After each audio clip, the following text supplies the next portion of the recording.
गणदैवताय गणाध्यक्षाय धीमहि गुणशरीराय गुणमण्डिताय गुणेशानाय धीमहि गुणातीताय गुणाधीशाय गुणप्रविष्टाय धीमहि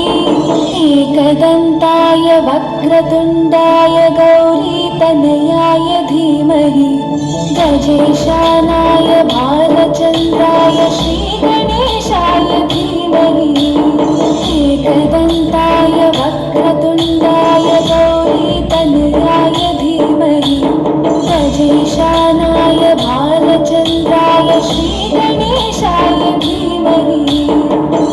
गानचतुराय गानप्राणाय गानान्तरात्मने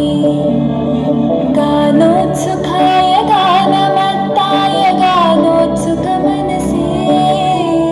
गुरुपूजिताय गुरुदैवताय गुरुपुरस्थायिने गुरुविक्रमाय गुह्यप्रवराय गुरवे कुलगुरवे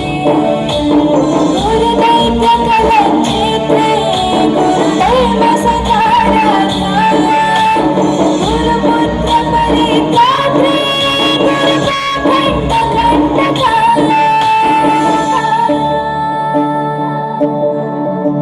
गीतसाराय गीततत्त्वाय गीतगोत्राय धीमहि गूढगुल्फाय गन्धमत्ताय योजयप्रदाय धीमहि गुणातीताय गुणाधीशाय गुणप्रविष्टाय धीमहि